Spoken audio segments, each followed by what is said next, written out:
Hello YouTube and welcome to my review of Amazing Spider-Man number 9, Volume 7.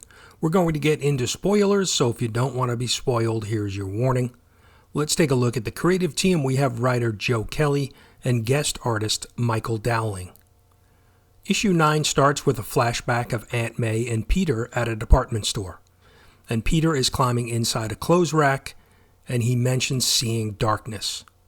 We then cut to present-day New York City, and we see the Shocker is robbing a bank with a group of goons he's calling the Aftershocks.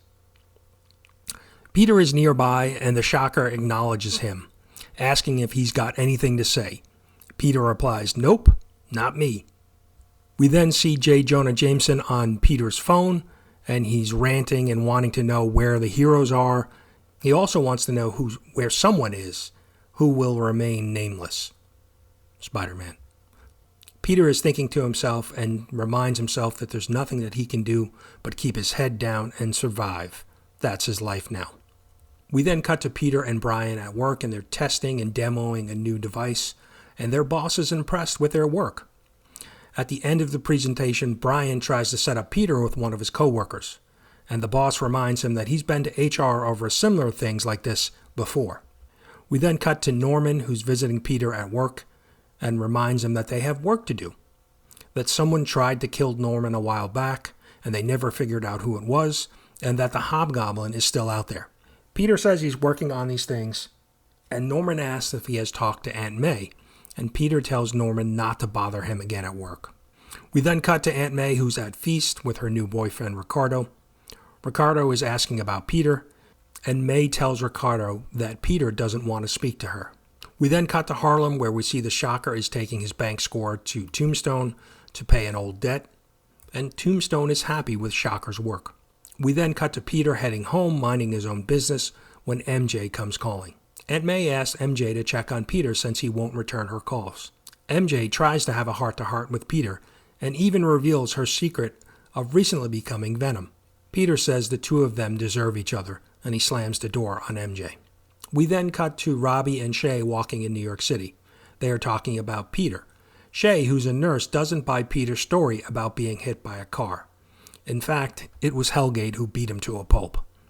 Robbie tries to explain that Peter's always been like this. Shay tells Robbie she looked into his medical records, and he was never treated for the accident. Just then, the Aftershocks fly by, and we see Captain Kasugi, who's been introduced over the last few issues, is trying to deal with them, but he's not faring very well. Robbie and Shay remark that he's just a kid, and yell towards the Aftershocks to leave him alone when someone intervenes and stops them from hurting the captain. And we learn that it's Spider-Man. An interesting look. I don't know if this is the artist's rendition, but he's got some type of bracelets or anklets on in this photo. But that's where the issue ends. And this was not what I was expecting for this issue. We've been the last few issues knee-deep in the Hellgate story, where Spider-Man was being beaten by Hellgate, and he was trying to figure out where Hellgate, was from, and what he was doing here, and why he was after Peter. And the last issue left us where, Spider-Man was knocked out by Hellgate. And we get to this issue, and we've kind of, fast-forwarded. We don't know what happened at the conclusion of that fight or when Spider-Man gets knocked out. We've kind of fast-forwarded here, and Peter has given up on being Spider-Man. And this is the second time in Joe Kelly's run. So Joe Kelly did about 8 issues, the 9 deaths of Spider-Man, that he took over kind of the last run. And in that storyline, Peter gave up being Spider-Man. And so now we're 9 issues into this run, and he's done it again where he's given up for a little bit being Spider-Man. And he's being standoffish with all of his family and friends. The one thing I did like in this story was the way Joe Kelly checked in with all of the kind of surrounding characters. All right, we saw MJ, we saw Aunt May, we saw Robbie, his friend, we saw his current girlfriend Shay, we saw J. Jonah. I do like the way he's incorporating the supporting cast. I think that's important in a Spider-Man story. But this really kind of threw me because we really didn't get any additional information about Hellgate that we've seen over the last couple of issues. And we really didn't move. I don't feel like we've moved the story along. It's more of a filler issue. You know, I'm good to see at the end, the last page, that Spider-Man is back. But we didn't really, I don't feel like we've learned anything more about this developing story with Hellgate and what's going on with him, why he's here, why he's after Spider-Man. So this really feels kind of like a filler issue, but maybe it's a setup and it will pay off, you know, down the line.Maybe there's some pieces here that will pay off. I don't know. We'll see once we get the next issue and beyond. But I'm gonna go 2 web heads out of 5 because, like I said, I don't really feel like it moved the story. Kind of a nothing burger here. I don't know what we got that we didn't know ahead of time. You know, before reading this, like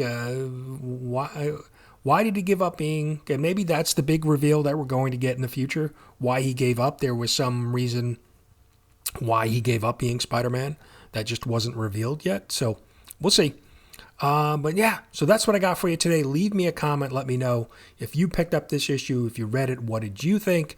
What did you think of the story? What did you think of the art? I thought the guest artist did a very good job. Story, just my biggest gripe is just it didn't feel like we moved the story forward any. I do like the supporting cast and getting them involved. I think that's, for me, that's important with Spider-Man Peter Parker, that his supporting cast is there because they're as a character, it's important to him. So I think it's good for the reader to see those people as well. So, but yeah.